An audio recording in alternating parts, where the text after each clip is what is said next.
quiero hablarte acerca de la columna vertebral de toda la escritura. Hay una serie de textos, no sé si los has visto por ahí, que son las genealogías bíblicas. ¿Los has visto? Son textos a veces poco valorados o poco tenidos en cuenta, porque es cansón, ¿verdad? Es monótono, ¿no? Hijo de no sé quién, hijo de no sé quién, hijo de, ¿verdad? Y son ese tipo de textos que uno pasa rápido, que uno dice no tiene mucha revelación, ¿verdad? Como que no tiene mucho que decir, así que lo paso rápido y más bien leo las historias que valen la pena. Pero quiero decirte algo: si están allí en la palabra es porque tienen un valor muy importante para el lector. Así que las genealogías en la Biblia marcan el camino de lo que Dios quiere hacer con sus hijos. Déjame contarte la historia porque la conoces, para no leerla toda. En el principio creó Dios todas las cosas, que era lo que cantábamos ahorita. Y cuando crea a Adán y a Eva, ellos son los representantes de la primera generación, ¿cierto? La primera generación que fue creada por Dios. Adán y Eva nos representan a todos. Así que ellos son la primera generación que recibe la palabra de parte de Dios para que tracen un camino de bendición para el resto de los seres humanos. Pero el capítulo 3 nos muestra cómo ellos fallan, ¿verdad? En ese camino de obedecer a Dios, porque asumen el bien y el mal no bajo el criterio de Dios, no bajo el concepto de Dios, sino que asumen el bien y el mal, el conocimiento del bien y el mal bajo su propio criterio. Realmente el pecado no es tomar un fruto, ¿no? Alguna vez leyendo el texto le decía a Dios: pero ¿qué tiene haberse comido una manzana o un melón o un banano? ¿Qué tiene eso de pecaminoso, verdad? ¿Cierto? Porque el texto es como extraño, ¿cierto? Tomaron del fruto y lo comieron y pecaron. Y uno dice, pero, ¿cierto? Entonces yo le tengo cierta aversión a la manzana y digo, no, esa manzana pecadora, ¿cierto? Pero el tema no está en el fruto, el tema está en la decisión que tomaron. ¿Cuál es la decisión que tomaron? Definir lo bueno y lo malo según nuestros parámetros, nuestros conceptos. No queremos el consejo de Dios. Dios ya había definido lo bueno 7 veces en la Biblia, dice, y era bueno, y era bueno 7 veces. Recuerde que el 7 representa plenitud, eso es lo que quiere decir el 7 en la Biblia. Así que Dios ya había definido lo bueno. Cuando Adán y Eva y esta primera generación toman del fruto, están diciéndole a Dios: no queremos tu consejo, no queremos tu definición de lo bueno, sino que queremos hacerlo bajo nuestro propio criterio, bajo nuestro propio concepto. Pero ustedes y yo sabemos que nuestros conceptos son erróneos, ¿verdad? Así que la demostración de eso es que tienen que ser expulsados del Edén y empiezan a tener una vida de desgracia, no porque Dios los haya creado para la desgracia, sino porque ellos empezaron a caminar bajo su propio argumento. Trajo consecuencias, fueron expulsados. Pero cuando son expulsados, uno pensaría que a Dios lo tomó por sorpresa el tema, ¿no? Uno diría, no, a Dios se le escapó esto de las manos y ahora ¿qué vamos a hacer? Pues no, a Dios no lo toma por sorpresa. Y Dios en el mismo capítulo 3 traza un plan maravilloso para rescatar a la humanidad. Él dice: sí, cayeron, sí, fallaron, pero hoy mismo delante de ellos voy a trazar un plan para poder rescatar a la humanidad. Está expresado en Génesis capítulo 3 verso 15. Si me puedes ayudar, por favor, a colocarlo en pantalla. Génesis capítulo 3 verso 15. Ahí está el plan de Dios. ¿Cuál es el plan? Dice: y pondré enemistad, dice la escritura, entre ti y la mujer, y entre tu simiente y la simiente suya. Esta te herirá en la cabeza y tú le herirás en el calcañar. Déjame leértelo en la Dios habla hoy, versión Dios habla hoy. Dice: haré que tú, hablándole a la serpiente, y la mujer sean enemigas, lo mismo que tu descendencia y su descendencia. Su descendencia aplastará tu cabeza y tú le morderás el talón. La serpiente representa la maldad, ¿verdad? Las malas decisiones, nuestro propio argumento, eso representa nuestro egoísmo, nuestra altanería delante de Dios. Eso es la serpiente. Y cuando antes de ser expulsados, Dios los mira y les dice: pero tranquilos, hay un plan. Y el plan es este: de ti, mujer, vendrá una generación que tendrá en su vida mi presencia para que puedas aplastar el egoísmo, la maldad, ¿cierto? El propio argumento, el propio criterio, para que puedas aplastarle la cabeza. Vendrá una generación. Las consecuencias son de que, aún a pesar de eso, la serpiente herirá en el calcañar, en el talón. Pero vendrá una generación. La promesa estaba ¿en dónde? En la generación. Dice: vendrá una generación que aplastará a la serpiente. Quiero que escuche esto. Cuando Eva recibe esa promesa, ¿dónde pone Eva su esperanza?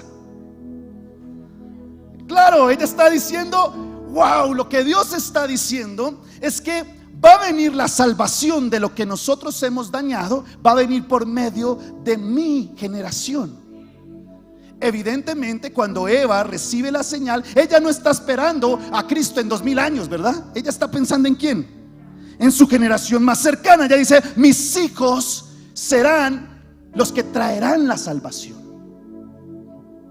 Usted conoce la historia, capítulo 4 del Génesis. Adán y Eva tienen 2 hijos varones, ¿verdad? Uno se llama Caín, que es el primogénito, y el otro, el menor, se llama Abel. Y Eva y Adán ven en ellos dos la esperanza. Ellos dicen: tal vez sean ellos, ¿no?, los que le den el giro a esta situación. Porque recuerde, Adán y Eva experimentaron el Edén, vieron la gloria de Dios, vieron la bendición de caminar con Dios, la provisión, la multiplicación, caminaban en milagros. Pero ahora están afuera, donde hay espinos, donde les costaba sembrar, donde la tierra era árida. Así que ellos quieren regresar y ellos dicen: nuestra esperanza está ¿en quiénes? En Caín y Abel.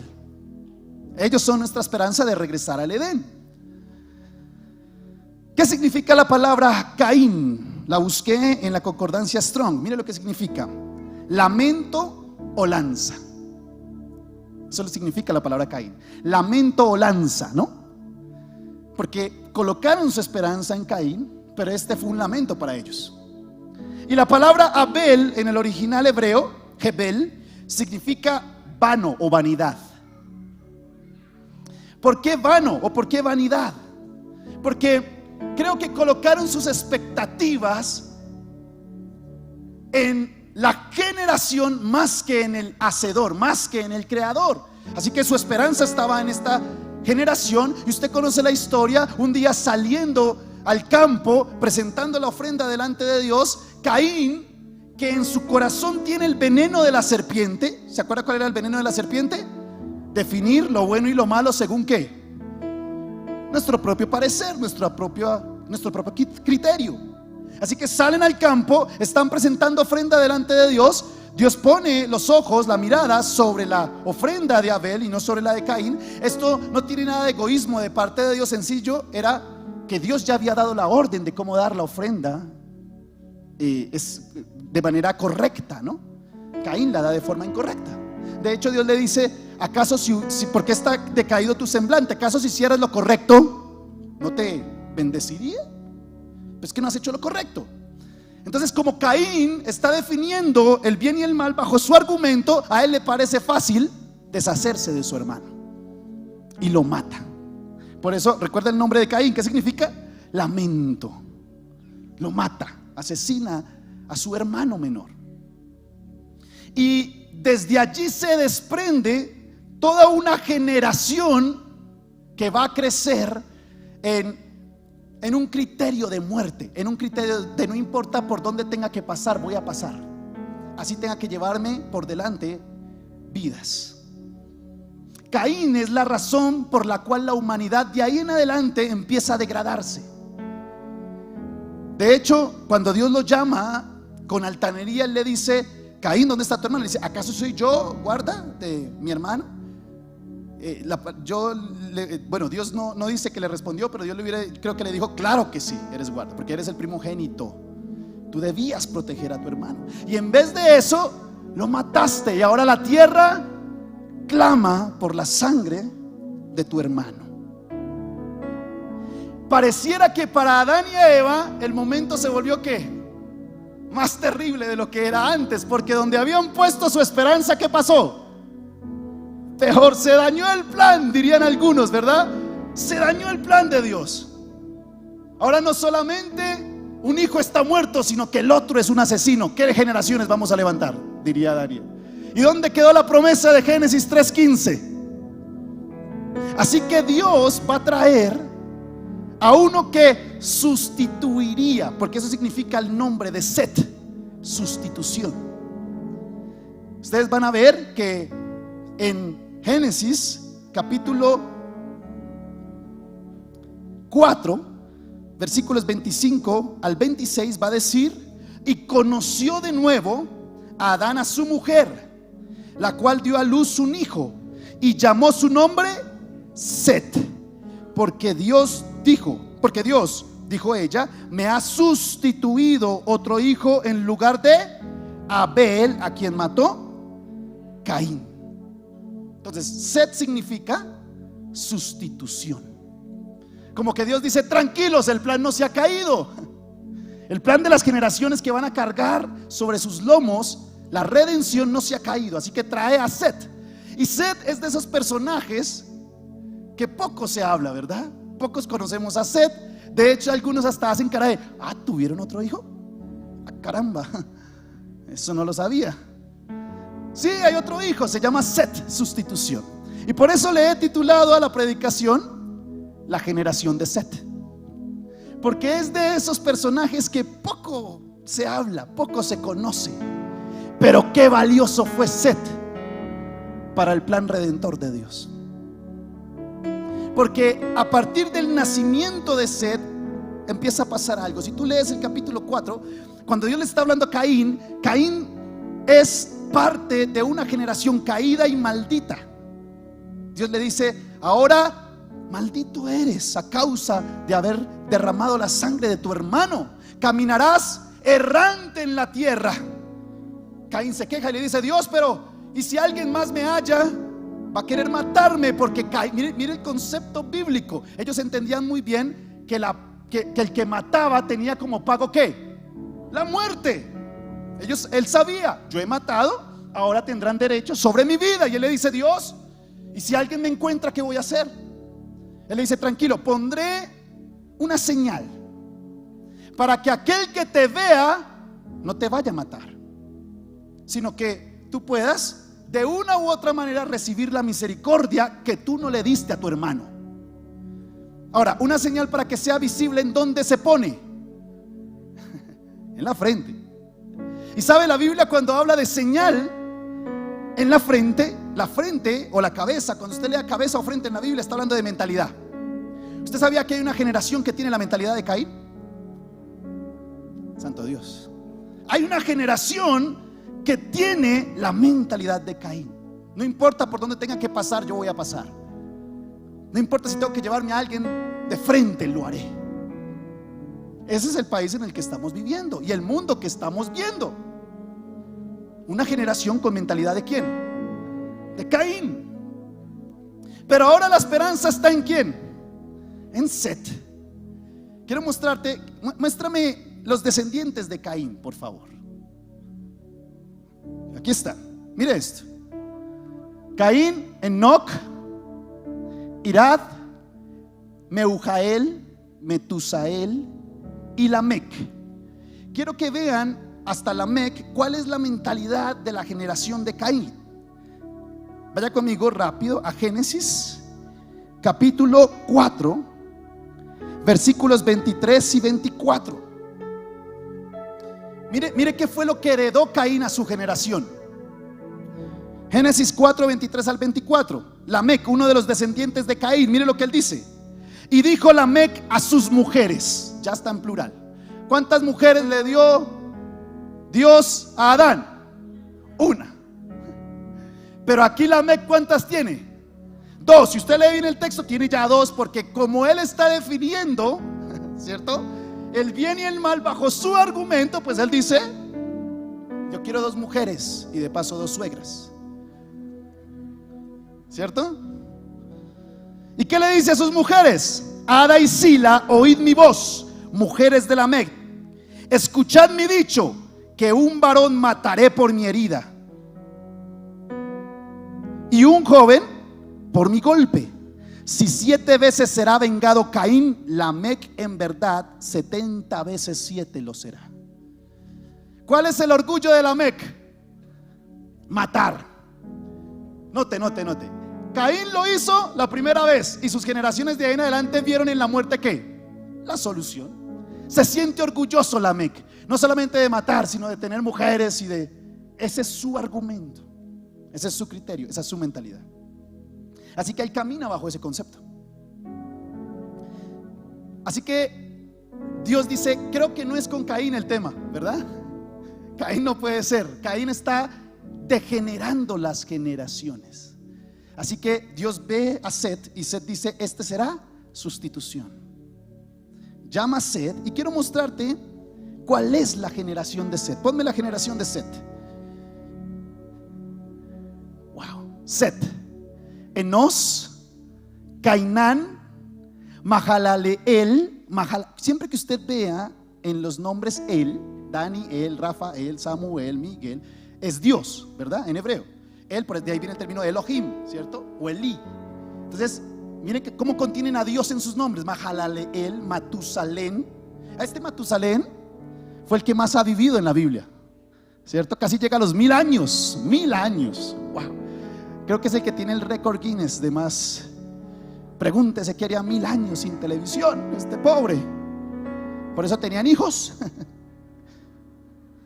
Matusalén. De Matusalén viene ¿quién? Lamec. Uy, bueno, ahí se me olvidó uno. Ahí se me olvidó Enoc. Enoc. Y a mí me encanta la descripción de Enoc, porque dice que y Enoc caminó con Dios. Caminó con Dios. O sea, Enoc no vio muerte, él se fue con Dios. Y de Set, mire a dónde llegamos. Mira aquí abajo quién está. Noé, ¿cierto? Y Noé se convierte en la esperanza, en la salvación de estas primeras generaciones. ¿Dónde está la generación de Caín? En el diluvio, ¿qué pasó con la generación de Caín? Claro, se supone que la generación de Caín ninguno quedó, todos se ahogaron. Pero ¿de dónde viene la salvación? ¿De la generación de quién? De Set. ¿Qué hace a Set importante? ¿Por qué Set es diferente? Vaya conmigo a Génesis capítulo 4 versículo 26. ¿Qué es lo que hace particular a Set? ¿Por qué Dios colocar su mirada en Set y no colocarla en otro? Porque la Biblia dice que Adán y Eva tuvieron más hijos y más hijas. Eso dice la Biblia. Después de Set dice, y tuvieron hijos e hijas. La pregunta es esta: ¿por qué poner los ojos sobre Set y no sobre alguno de los hijos o hijas que tuvo después? Por esta razón. 4:26 dice, y a Set también le nació un hijo y llamó su nombre Enos. Y aquí está el punto. Entonces los hombres comenzaron a ¿qué? A invocar el nombre de Jehová. La generación de Set tenía algo muy particular, a diferencia de la de Caín. Los de Caín definían el bien y el mal ¿bajo qué? Bajo su concepto. Los de Set, ¿qué decían? No, es necesario que busquemos a Dios, porque ya lo que vemos nos ha demostrado que nuestro argumento está torcido. Entonces busquemos al Creador. Y aquí quiero darte 3 evidencias, y esto es lo que yo quiero que te lleves en el corazón. 3 evidencias para que tú te lleves a casa hoy de qué hizo particular a la generación de Set. Primer punto, la transmisión del mensaje. ¿Qué quiere decir eso, pastor? A ver, te explico algo. El primer texto bíblico que se tiene registro, uno de los más antiguos, es Job. ¿Sabías eso? Job, algunos salmos son los textos más antiguos, y el libro de Crónicas son los que tienen registros más antiguos. Es decir, que ellos escribieron más o menos, por lo que dicen los eruditos, se escribieron hacia el año 5 antes de Cristo, esos primeros libros. Eso quiere decir que todas estas generaciones no tenían Biblia. ¿Sabía eso? Ellos no tenían escritura como la tenemos hoy nosotros. Entonces, ¿cómo prevalecían ellos la voluntad de Dios? ¿Alguien puede decirme? Claro, ellos tenían algo. Claro, ellos entendían que para no perder la fe que les había heredado Set, ellos debían aprender a transmitir el mensaje correctamente, porque no tenían texto, no tenían palabra. Entonces ellos se comprendieron esto y dijeron: claro, el secreto está en que yo pueda transmitirle a mi generación el mensaje de manera adecuada. Hoy le voy a dar el secreto de por qué Israel es una nación de bendición. Le voy a dar el secreto. Algunos piensan que son las finanzas, algunos piensan, no, el secreto está en Deuteronomio capítulo 6, versículos del 6 al 9. Ahí está el secreto de por qué Israel es bendición. Usted se lo sabe de memoria. ¿Qué dice Deuteronomio 6, del 6 al 9? Y estas palabras que yo te mando hoy estarán sobre tu corazón. Y aquí está. Y las repetirás ¿a quién? A tus hijos. Y hablarás de ella estando en tu casa y andando por el camino y al acostarte y cuando te levantes. Y las atarás como una señal en tu mano y estarán como frontales entre tus ojos, y las escribirás en los postes de tu casa y en tus puertas. Mira el secreto de Israel, porque es bendición. Porque ellos entendieron que para permanecer en la fe de la primera generación de Set, debían aprender a transmitir correctamente el mensaje. Así que el padre se sentaba con sus hijos. Le digo algo, ¿cómo me entristece en el corazón? Yo trabajo en un colegio hace un tiempo, no llevo mucho, y es un colegio cristiano. Y no quiero hablar mal del colegio porque es mi trabajo y es maravilloso. Pero ¿sabe qué me entristece? Ver tanto hijo de líder y pastor que no tiene fe en Dios. Constantemente me los encuentro en los salones. Hola, los saludo, les voy a dar la clase. Aparte de eso, yo doy la clase de educación cristiana, imagínense.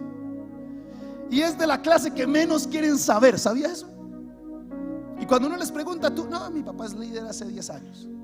Y tú, no, mi mamá es diácona hace 20 años. Pero los muchachos no quieren saber de la palabra. ¿Dónde está el error? El error es que nosotros como padres le hemos dejado la tarea de transmitir el mensaje a la escuela infantil. Nosotros creemos que nuestros hijos son hijos de los pastores. Pastor, ahí se lo dejo, cámbielo. Yo estuve por mucho tiempo en el ministerio juvenil, ¿cierto? Y las mamás llegaban y decían: hola, usted tanto que predica y mi hijo no cambia. Y yo le decía: es que el trabajo no es mío, es tuyo. Tuve una mamá que me decía, mi hijo no tiende la cama, me decía. Le dije: yo en la iglesia le enseño Biblia, no a tender la cama. El que tiene que enseñarle a tender la cama eres tú. Porque nosotros como padres hemos descargado la responsabilidad que Dios nos ha demandado en otros. ¿Sabe qué hacían los israelitas? Reunían a sus hijos en el Shabbat. El Shabbat no era para ir al centro comercial a comer bandeja paisa para ellos, no. Tengo un amigo judío de nacimiento. Este no se hizo judío en el camino, no, este es judío. Y entonces una vez le escribí un sábado para invitarlo hace mucho tiempo a un culto de jóvenes. Le dije: oye, yo quiero que tú vengas y nos enseñes. Y le escribí, pues no me respondió. Me respondió el domingo: hola Dani, qué pena, me dijo, yo no había visto tu mensaje. Y yo enojado: sí, eso me di cuenta. Le dije. Me dijo: no, discúlpame, es que no me has entendido, es que yo estaba en Shabbat y yo no uso celular en Shabbat. ¿Por qué? ¿Estás loco? No estoy loco. Lo que pasa es que la orden de Dios en la Torá es desconectarme para estar en casa con mi familia y con Dios. Para ellos el Shabbat es el momento de reunir a los hijos. Recuerde que no tenían palabra. ¿Cómo lo hacían ellos? Empezaban a transmitir el mensaje y empezaban a decir: hijos, en Egipto fuimos esclavos.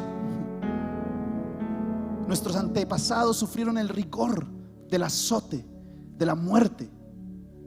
Pero ¿saben algo? Dios envió por medio de su siervo Moisés la salvación. Así que con mano fuerte y con poderosos milagros Él nos sacó de Egipto. Todo eso se lo decían mientras comían, mientras cenaban. ¿Se imagina cómo era la Pascua en esa época? se sentaba el padre a darles instrucción a sus hijos. Y los hijos preguntaban: papá, ¿por qué comemos esto? ¿Ellos qué respondían? Porque esta fue la señal que Dios nos dio cuando estábamos en esclavitud. Esto representa el sacrificio que un día Dios hizo por nosotros. ¿Le digo algo? Eso era maravilloso, porque los hijos de Israel crecían. Yo no sé si usted sabía, pero a los 12 años se celebra el Bar Mitzvah en Israel. ¿Y sabe qué es el Bar Mitzvah? Es cuando el niño se convierte en hombre. Es como los 15 de las niñas en Colombia, ¿cierto? Pero a ellos se les hace a los hombres. Y a mí me encanta la tradición del Bar Mitzvah, porque cuando él cumple los 12, el papá está dispuesto a darle todo: la herencia, la empresa, todo lo que él tiene está dispuesto a dárselo a los 12 años. Pero hay una condición para pasar el Bar Mitzvah. ¿Usted sabe cuál es? Que tenga la voz gruesa, que tenga barritos en la cara. No, el papá lo mira y le dice: hijo, recítame la Torah para ser aprobado en el Bar Mitzvah. Y el niño se para y le recita la Torah. Porque note algo, para ellos lo importante no está en el dinero, no está en su capacidad intelectual. No, para ellos lo importante está, el centro para ellos es la presencia de Dios. Así que cuando él recita la Torah, él le dice: muy bien, te convertiste en un hombre. Wow. Y le entrega todo, le dice: hijo, aquí, claro, bajo mi tutoría, pero aquí está todo, hijo. Porque ahora sé que no vas a embarrarla, que no vas a tirar la empresa por la ventana, porque tu definición de lo bueno y de lo malo no depende de ti, sino depende del Creador. Así que hoy no solo te estoy hablando de la bendición de ser hijo, sino de la responsabilidad que tienes de ser hijo de Dios. Dígale que tiene a su lado: ay, ay, ay. Porque nos encanta cada domingo recibir la bendición de Dios, ¿verdad? Y hoy la estamos recibiendo. Pero cuando nos hablan de nuestra responsabilidad, decimos: pastor, cambia el predicador, que el que usted dejó, sí, no. Ese muchacho que usted dejó, pastor, sí, definitivamente. Porque somos responsables delante de Dios de llevar las generaciones al camino correcto. Santo Dios. Nadie le va a enseñar a tu hijo lo que en casa tú le puedes enseñar. Entonces el primer punto es que transmitir correctamente ¿qué? El mensaje. Yo agarro a mi niño, y aunque es bien, ayer le compré un libro de colorear, y entonces teníamos dos: el de Moisés y el de el buen pastor. Le dije: ¿buen pastor o Moisés? El que me dijo: Moisés. Este sabe desde chiquito la ley. Entonces leí va a colorear ese libro, chico. Porque para mí es importante que él entienda el mensaje. El mensaje. Tienes una responsabilidad hoy delante de Dios: transmitir correctamente el mensaje. Segundo punto. De esto nos ha hablado mucho el pastor Marco en este tiempo.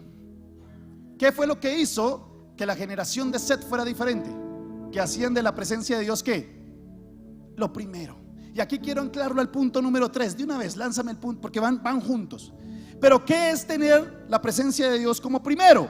Hacer de ella, de la presencia de Dios, parte de nuestra vida diaria. A ver. El problema es que a nosotros nos heredaron el evangelio como una religión y no como una cultura. A ver, ¿usted sabe por qué es tan llamativo el Islam? Creo que esto lo he enseñado varias veces. ¿Usted sabe por qué es tan llamativo el Islam hoy en día? No sé si usted sabe, pero hoy en día más del 30% de la iglesia que antes era cristiana se está convirtiendo al Islam. ¿Sabía eso? Y uno dice: ¿y por qué?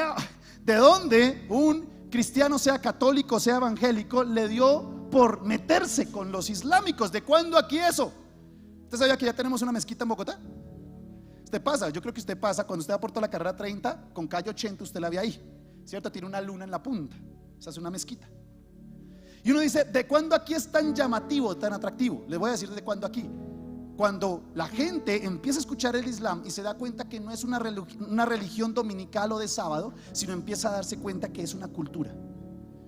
Ellos se visten para Alá, ellos comen para Alá, ellos tratan a la esposa para Alá.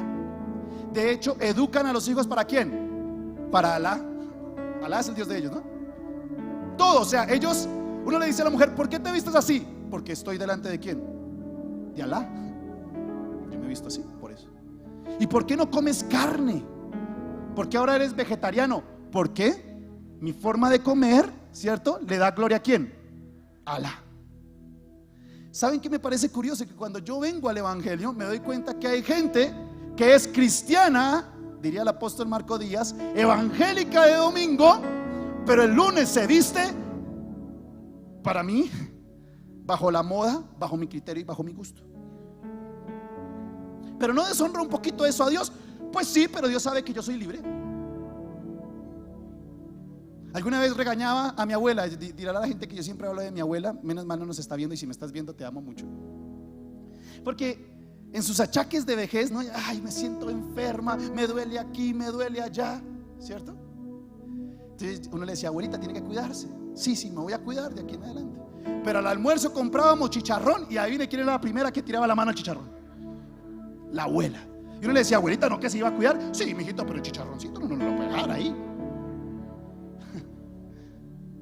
Y después estábamos clamando por, ay, Dios mío, que esto no sea un infarto, por favor, Señor, sánala. El Señor le dice, yo la sano, pero dígale que no coma más chicharrón.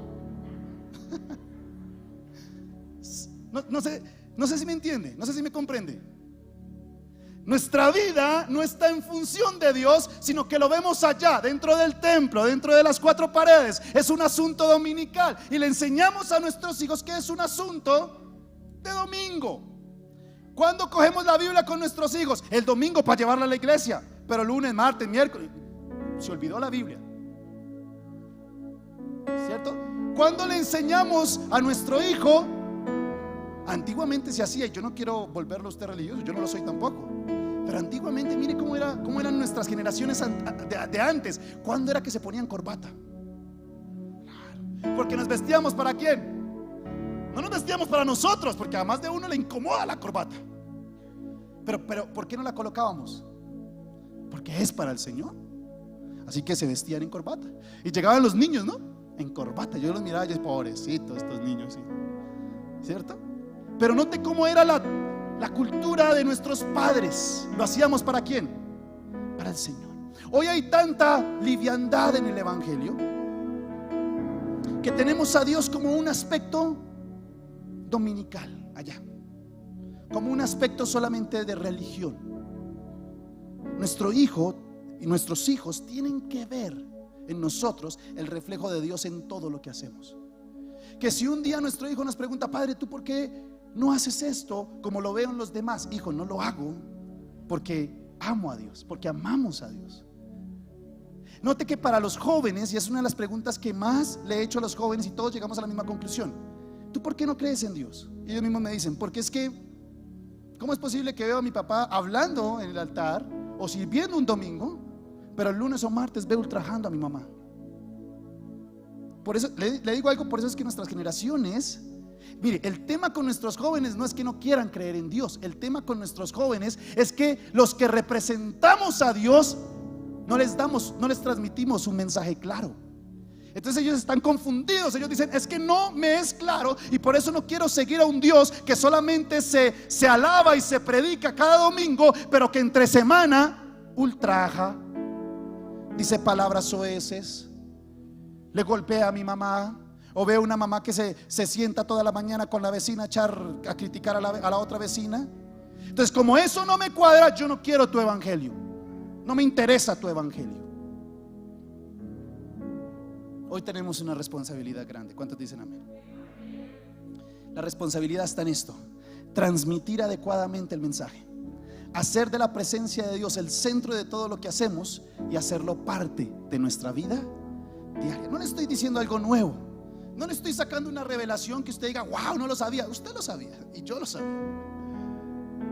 Pero lo que quiero decirle es que tomemos determinadamente la responsabilidad de hacer algo con nuestras generaciones, porque veo con preocupación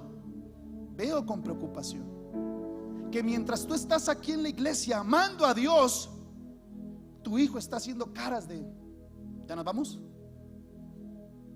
¿Cuántos levantamos a nuestros hijos obligados en la mañana para llevarlos a la iglesia? Y no se preocupe, no lo estoy juzgando. De hecho uno tiene que, bueno, y después comemos hamburguesa. El chino, bueno, no, por la hamburguesa yo sí voy. Pero ahí están irritables, enojados. No es culpa, porque a veces uno culpa al diablo. Es que el diablo me lo tiene enredado, pastor. Sí, bueno, el diablo enreda, pero no es culpa de nadie más, sino de ti mismo, que no te has tomado en serio la responsabilidad de llevar tus generaciones al camino de Dios.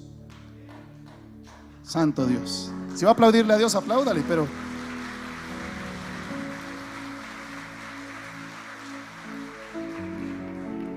entonces es tiempo de enderezar a nuestra gente. Tienes una responsabilidad. Algunos estarán aquí, llevarán 2 meses, 1 mes de encuentro, llegaste de encuentro y tienes una responsabilidad. Dice la palabra que tenemos una responsabilidad con aquel que nos llamó de las tinieblas. ¿A dónde? A su luz admirable. ¿Cuál es nuestra responsabilidad? Dar esa luz que ahora tenemos. ¿A quiénes? A todos los que nos rodean, incluyendo nuestras generaciones. Por favor, Padre, no te preocupes tanto más por el que te rodea mientras tu casa se está perdiendo. Hay líderes de casa de bendición excelentes. Dicen, wow, cómo predica ese líder en casa de bendición. Mientras está salvando las almas de los demás, tu hijo se está perdiendo, tu hija se está yendo, porque estás preocupado por cómo respondo aquí, pero mientras tanto mi casa se está perdiendo. Hay una responsabilidad de parte de Dios. Quiero dejarte esos 3 puntos en tu corazón, sencillos, prácticos. Primero, la transmisión correcta del mensaje de Dios. Segundo, que la presencia de Dios sea lo primero. Y tercero, hacer de Dios parte de la vida diaria. Esto fue lo que le demarcó Set a sus generaciones. Es por eso que de Set nació un Enoc, un Matusalén, nació un Noé, nació un Sem, nació un Abraham, nació un Isaac, un Jacob, un Moisés. Tú no sabes si tu hijo va a ser el próximo Moisés de esta temporada. ¿Sabe cuál era el anhelo de cada generación de hombres y mujeres, de familias que pasaban en Israel? Que mis hijos sean el cumplimiento de Génesis 3:15. ¿Cierto? Cada generación decía, yo tengo que asumir mi responsabilidad, porque yo no sé si mi hijo o mi hija va a cumplir ¿qué? La promesa de Génesis 3:15. Así que lo asumían con mucha seriedad, a tal punto que Jacob y su hermano Esaú se agarraban en el vientre, ¿no? Ahí dice la historia, para ver quién salía primero a recibir tal bendición del camino de la redención. Toda la Biblia está trazada en generaciones, ¿sabía eso? Hasta Jesús el Salvador, Él fue el que cumplió Génesis 3:15. Y uno diría, pero si ya acabó, si Él ya nos salvó, entonces ¿cuál es mi misión? Él mismo lo dijo, ¿cierto? Mateo capítulo 28, 19 y 20 dijo, ahora vayan, ¿sí? Y hagan discípulos. Pero ¿sabe cuál debe ser su primer discípulo? Su hijo. Siempre me ha parecido triste que el que conquista la tierra después de Moisés no es un hijo de Moisés. ¿No le parece triste eso? Es Josué. Y aunque Josué tiene gran mérito, uno dice, ¿y dónde estaban los hijos de Moisés? ¿No tuvo 2 luego? ¿Sabe quién conquistó la tierra? Otro, que no fue un hijo de Moisés. Pero tú no sabes si en tus manos, si en tu casa, aquel que tú dices, pero es que está tan rebelde, pastor, pero tú no sabes si ese rebelde puede ser un Pablo. Así que tienes una misión importante hoy. Amén. Ponte sobre tus pies, quiero hacer algo en esta mañana.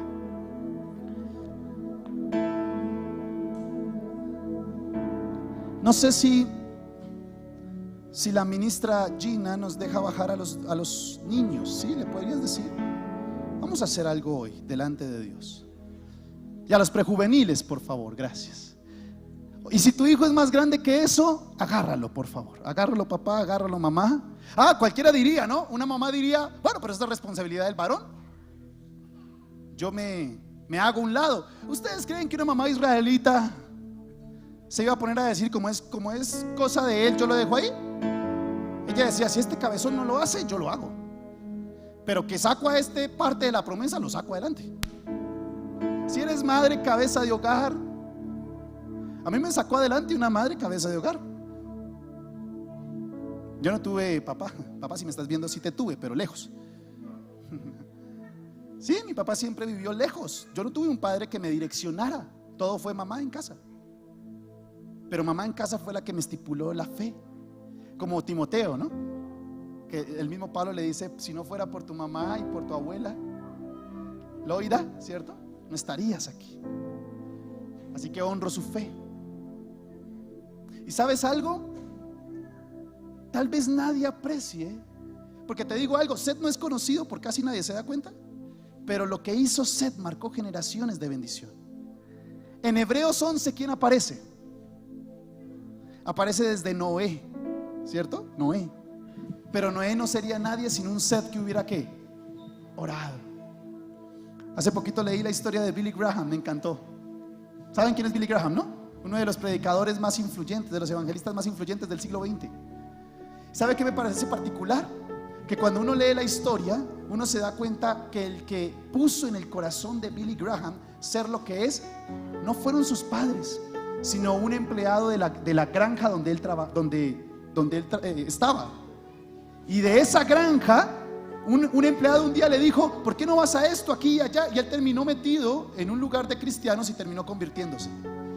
Ese empleado no llenó los estadios que llenó Billy Graham, pero no hubiera sido posible llenar estadios sin ese empleado que un día dijo: voy a darte mi luz a este pequeño que aparentemente no pintaba para nada y que se convirtió en el hombre más influyente en el evangelio en el siglo XX. Así que alza a tu pequeño ahí donde estás. No vayas a alzar a tu grande, ¿no? Porque te hernias ahí. Y yo quiero que, porque hoy estamos haciendo un compromiso delante de Dios, yo quiero que lo mires a los ojos y le digas: hijo, a partir de hoy voy a ser yo quien te transmita la fe. Pero míralo. ¿Hace cuánto no miras a tu hijo a los ojos? ¿Hace cuánto no le dices: hijo, mírame? Sé que no he sido buen ejemplo, sé que le he dejado la responsabilidad de Dios a otros, pero yo quiero ser responsable por tu fe. Si de pronto hay parejas que todavía no tienen hijos, levanten sus manos y díganle: Señor, yo quiero ser parte de aquellos responsables delante de ti que van a llevar a sus generaciones a los caminos de Dios.